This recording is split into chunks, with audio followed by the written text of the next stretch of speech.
Avec la conversion de l'empereur Constantin en 320, le christianisme est consacré comme la religion dominante du monde romain.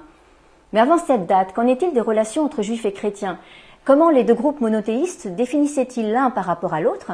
Quels étaient leurs points communs, leurs différences et leurs échanges?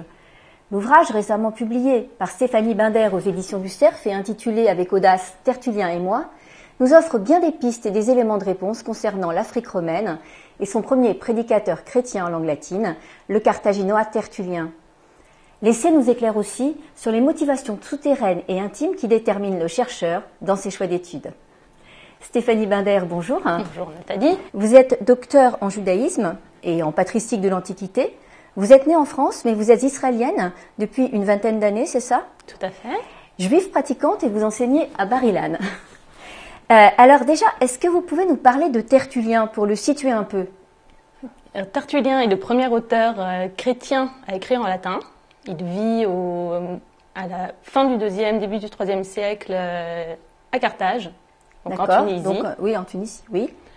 Et il a une approche tout à fait particulière des questions chrétiennes. Il se veut le guide de sa communauté. Il n'a pas été canonisé, donc il n'est pas officiellement père de l'Église, bien que souvent il ait le droit à cette qualification, mais à ce qualificatif. Mais il se veut le guide de la communauté. Il écrit de nombreux traités pour expliquer comment un chrétien doit se comporter à une époque où il n'est pas encore tout à fait clair. Oui, il n'y a pas encore de comportement typique du chrétien, d'habillement, etc. Exactement. Et vous dites qu'il a été influencé, alors ce qui est fascinant en fait, effectivement Tertullien il est peut-être né en 150, 160, vous dites qu'il a été influencé par les rabbins de la Mishnah. Alors c'est quoi ces rapports avec les écrits et les coutumes des Juifs? Et est-ce que vous pouvez nous expliquer comment Tertullien a pu être influencé par les rabbins de la Mishnah? Alors, influencé ou en conversation avec les rabbins de la Mishnah, bon, évidemment c'est une position un peu controversée, pas tout le monde est d'accord avec moi. Mon approche, on retrouve, ma thèse de doctorat portait sur la comparaison entre la Mishnah Avodah Zarah, donc la Mishnah sur l'idolâtrie, et le traité de Tertullien sur l'idolâtrie. Oui. Et on retrouve vraiment des correspondances tellement évidentes qu'il est difficile d'imaginer que Tertullien a inventé exactement la même chose. Donc on a des positions qui disent oui, mais ce qu'il sait du judaïsme, il le sait par le tuyau de l'Église, il le sait parce que les auteurs de langue grecque en ont déjà parlé, seulement précisément dans ce traité-là, on retrouve des points qui n'ont été traités par personne. Des tournures communes, des façons de parler. Exactement. D'accord. Et donc, de mon point de vue, il y a forcément un rapport. Maintenant, quel est le rapport? On sait qu'on a une énorme communauté juive à Carthage dans l'Antiquité. Oui. Et vous dites aussi que cette communauté a pu être directement, disons, en contact avec les rabbinim, parce que finalement, il y avait très peu de distance en bateau entre Carthage et Jérusalem. C'est ça qui s'est passé. Vous pensez que les rabbinim ont pu aller à Carthage? Carthage est un port, une ville complètement cosmopolite, ouverte à tous. Donc, il est vraiment facile de s'y rendre. On a des marchands. D'ailleurs, le christianisme est arrivé par bateau. C'est vraiment facile de rencontrer du monde à Carthage. Maintenant, on sait aussi qu'il n'y a pas de littérature juive carthaginoise, alors qu'on connaît la communauté et qu'on sait qu'elle était florissante. Qu'est-ce que ça veut dire d'être juif à Carthage dans l'Antiquité, à un moment où le christianisme est en train de se définir, mais le judaïsme aussi, vis-à-vis des Romains tout d'abord, mais ensuite aussi des chrétiens. Donc, on a une communauté sans texte, qui se dit juive, qui a des pratiques. Quand on regarde Tertullien et ce qu'il décrit, on a un judaïsme, un dénominateur commun, on a des shabbats, on a des fêtes, on a Kippour, on a tout un tas de choses qui font que ces juifs sont effectivement juifs. Oui.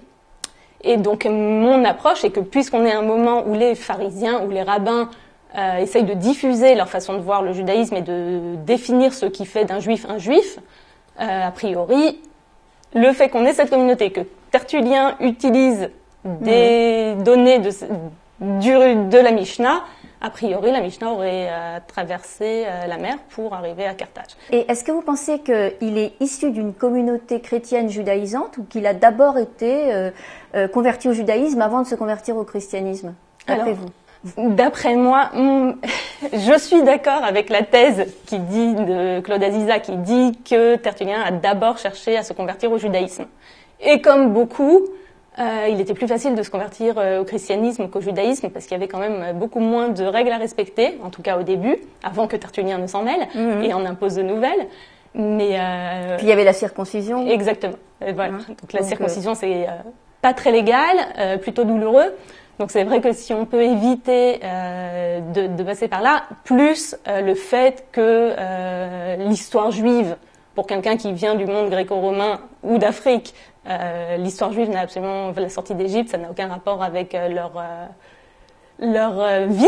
Oui. Que les Juifs se rebellent dès que les Romains leur demandent quelque chose. Donc il vaut mieux être affilié à un autre mouvement que justement ce mouvement juif problématique. Mais malgré tout, est-ce que c'est sa proximité avec la pensée juive qui explique son rejet ultérieur par les pères de l'Église ensuite, notamment Jérôme, Augustin? Non, je ne pense pas que le problème se trouve là. Le problème se trouve ailleurs. Tertullien a évolué au cours de sa vie. Il a été intéressé. D'abord, il a beaucoup écrit contre les schismatiques, contre les hérétiques. Il s'est attaqué à tout ce qui déviait du courant qui lui semblait être le bon. Et il a été influencé par le montanisme. Alors c'est quoi le montanisme? Alors, le montanisme est un courant fondé par Montanus qui a des prophétesses qui diffusent son message. Des prophétesses, des prophétesses, des femmes. Surtout des femmes, bien qu'elles n'aient pas le droit d'ouvrir la bouche pendant les offices, mais ensuite... oui. Mais ensuite, oui. Et bon, ce courant est un peu, disons, messianique.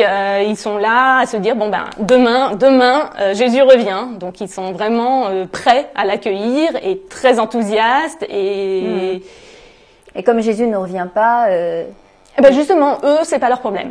C'est le problème de l'Église du courant central qui dit, oui, ben bon, ok, là pour l'instant il n'est pas là, donc qu'est-ce qu'on fait en attendant? Mais les montanistes non, ils inspirent Tertullien, mais parce qu'ils retrouvent chez eux des idées qui lui sont proches. C'est pas qu'il a découvert quelque chose, c'est quelque chose qu'il pensait, qu'il retrouve dans ce courant et qu'il adopte et qui en rendant à César ce qui est à César, c'est-à-dire en disant bon ben voilà, c'est une idée montaniste, ou en ne le disant pas d'ailleurs. Mais donc il adopte des principes sans pour autant devenir lui-même montaniste. D'accord. Et c'est à cause de ça, au nom de ça, qu'il a été condamné. Et à cause de ces idées, finalement, il a été considéré comme déviant, comme par rapport à ce qui va être fixé au concile de Nicée, par exemple. C'est ça. Voilà, mais qui sera fait a posteriori. Ça veut dire qu'on va reprocher à Tertullien d'avoir des positions qui n'étaient pas problématiques de son temps. Oui. Mais très vite après sa mort, quand il n'était plus là pour se défendre, ces positions devenaient problématiques. Donc on a préféré le mettre à l'écart en disant bon, on va pas s'appuyer sur ce qu'il raconte et passer à autre chose. C'est tout le problème de cette époque, hein, la réaction a posteriori par anachronisme. En tout cas, on sait par définition, à cette époque, justement, en ce 2e siècle, après l'ère chrétienne, qu'il y a un prosélytisme chrétien, c'est évident. Mais peut-on parler de prosélytisme juif? Comme par exemple dit Matthieu dans son évangile, il met ça dans la bouche de Jésus, soyez maudits, juifs et pharisiens, vous qui traversez les mers pour faire un converti, justement traverser les mers, alors que vous le condamnez à brûler au fond de la Géhenne, du Gehinnom. Et s'il y a un prosélytisme juif, qui est visé par le prosélytisme juif? Tout d'abord, le prosélytisme chrétien à cette époque existe, bien sûr, mais il est problématique. Ça veut dire que la religion n'est pas une religion officielle. Le christianisme est une religion qui, si elle ne s'attache pas au judaïsme en disant nous sommes la suite, les successeurs du judaïsme, cette religion n'est pas légale, n'est pas légitime. Donc le prosélytisme chrétien existe, il se fait sous la table, mais il n'est pas officiellement reconnu. D'accord. Le prosélytisme juif, c'est une grande question. Oui. Est-ce que les juifs vont chercher des convertis? Probablement pas. Alors qu'est-ce qu'ils font? La synagogue est ouverte. C'est-à-dire que lors des offices du samedi, tout le monde est convié. Ça veut dire ceux qui veulent entrer et écouter la lecture de la Torah ou les explications qui sont données ensuite, le peuvent. Donc les gens, on connaît les craignants Dieu, sont des gens qui sont attirés, peut-être Tertullien lui-même, qui sont attirés par la religion juive, qui s'y intéressent et qui adoptent certains de ces principes, par exemple la tzedaka ou qui font le Shabbat surtout, le Shabbat ou qui donnent de l'argent. Donc on a une communauté de craignants Dieu ou de gens affiliés qui s'intéressent au judaïsme.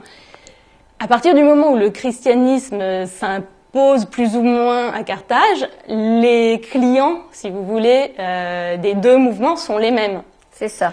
Donc à ce moment-là, il est possible que les Juifs se disent non mais non, attends, ils sont déjà là, donc on va pas les lâcher et qu'ils aillent voir ailleurs. S'ils sont déjà là, alors on va essayer de les conserver. Et donc les combats écrits, on n'a pas le côté juif, mais on sait par les dialogues contre les Juifs qu'il y avait probablement des échanges, si ce n'est que chez le marchand de poissons.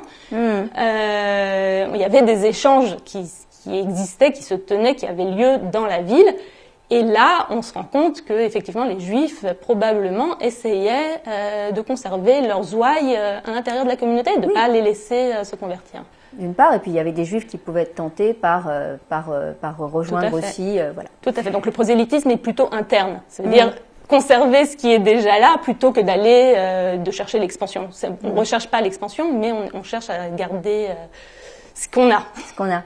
Et finalement, à l'époque de Tertullien, vous me parlez de marchands, de poissonniers, etc. La frontière entre les deux communautés n'est pas clairement marquée. Non, et archéologiquement parlant, on n'a pas de carte juive, chrétienne, païenne de Carthage. C'est-à-dire, quand on regarde la ville de Carthage et les vestiges qu'on a retrouvés, on peut pas dire les Juifs habitaient dans tel quartier, contrairement à Rome. On peut pas dire qu'ils étaient confinés dans un quartier particulier, que les chrétiens étaient dans un autre et que les païens habitaient entre eux. Donc, sûrement, parce que c'était quand même plus pratique, surtout quand on doit aller à la synagogue le Shabbat, sûrement il y avait des concentrations de population. Mais quand on regarde la carte et les lampes avec des menorahs qu'on a trouvées, une synagogue au bord de la mer, finalement, il n'y a pas de ségrégation, il n'y a pas de communauté fermée. Il n'y a pas de ségrégation géographique, puis il n'y a pas tellement de ségrégation idéologique, finalement, voilà. de dogmes religieux, c'est ça. Entre les Juifs et les chrétiens. Oui, entre qui s'accordent face aux païens. C'est ça. C'est la fameuse séparation, là, the parting of the ways, justement. Pour le moment, les choses ne sont pas très claires. Dans le parting of the ways, qui se situe entre le 1er et le 4e siècle, selon les idées et les démonstrations des chercheurs, les élites du temps de Tertullien, et Tertullien en est un représentant fidèle, les élites ont déjà décidé de ce qui faisait d'un juif un juif et de ce qui faisait d'un chrétien un chrétien. Oui. Mais la communauté, au milieu de ça, se dit faire Shabbat et croire que Jésus est le Messie, ça va très bien ensemble, on voit pas le problème. Donc il a vraiment fallu beaucoup de travail de la part des pères de l'Église d'une part, des rabbins d'autre part, pour expliquer aux gens que non, vous devez faire un choix. Soit vous êtes juif, soit vous êtes chrétien, et si vous êtes au milieu, vous êtes perdu, puisqu'on est dans un monde où on ne peut pas être athée. C'est pas un monde où on n'appartient pas à une communauté. Alors parlons maintenant du titre de votre essai, Tertullien et moi. Alors quel rapport entre Tertullien et vous, et comment une juive pratiquante arrive à s'intéresser à un prédicateur des premiers âges du christianisme?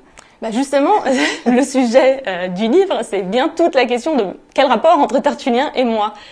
C'est pourquoi je reviens sur mon parcours qui explique comment une petite fille élevée dans une famille juive pratiquante qui va s'installer en Israël se retrouve à faire de la patristique. Et donc, j'explique toutes les étapes de mon éducation qui ont fait que, d'abord, le christianisme m'a toujours beaucoup attirée, c'est-à-dire en sortant du cocon de l'école juive en 5e, pour arriver à la fin de la 5e, pour arriver au lycée laïque, j'ai été éblouie par ce qui existait en dehors de la communauté, puisque finalement je n'avais pas vraiment de contact. Et ça m'a passionnée, en parallèle du latin, du grec. Et bon, à l'école, on apprend Cicéron, on apprend Platon. C'est vrai qu'au bout de la scolarité, on se dit on a fait le tour, c'est bon, on fait quoi maintenant? Et d'arriver sur les pères de l'Église était vraiment intéressant, puisqu'on est vraiment au fondement de ce qui fait d'une part le christianisme, ce qui fait aussi le judaïsme, puisqu'au bout d'un moment, certes, on peut dire jusqu'à demain que non, les Juifs réagissent aux Romains, les Juifs, les chrétiens n'étaient pas leur problème, mais en fin de compte, au fil des années, le judaïsme réagit complètement au christianisme. Un autre modèle à part Tertullien qui m'inspire beaucoup, c'est Rachi. Quand on voit Rachi et ses commentaires qui sont complètement orientés parfois pour donner une réponse aux chrétiens, on regarde le verset biblique, on regarde le commentaire, on dit mais il s'adresse. Mais qu'est-ce qu'il veut là? C'est qu'il y avait une controverse par rapport aux chrétiens et qu'il y répond dans ce passage-là. Donc tout ça pour dire que Tertullien est vraiment là à la période charnière qui fait que ça m'intéresse de me dire, ok, c'est ma religion. J'ai beaucoup de problèmes avec ma religion aussi, j'en parle longuement. Oui. Mais c'est vous dites orthopraxe. Oui. C'est ça, oui. C'est ma religion. Il s'est passé quelque chose. Quelqu'un l'a défini. Évidemment, Dieu n'est pas descendu sur son cheval blanc avec un stylo pour nous dire, bon ben voilà, maintenant il faut faire comme ci et comme ça. On a eu des interprètes, on a eu des docteurs de la loi, on a eu beaucoup de choses qui se sont passées. Et on a eu cette rencontre avec le christianisme. Et Tertullien est vraiment là, à ce point-là, surtout qu'il a quand même beaucoup d'influences judaïsantes. Donc il est pas complètement déconnecté. On dit les élites savent ce qu'elles veulent, il sait très bien ce qu'il veut, mais il garde ses influences judaïsantes. En tout cas, il vous parle. Il vous parle. Merci beaucoup Stéphanie. Merci. À lire cet essai sur Tertullien, un personnage passionnant dans cette Carthage romanisée des premiers siècles qui abrite païens, juifs et chrétiens. Un ouvrage de divulgation tout en intelligence et en humour. Merci. Merci beaucoup.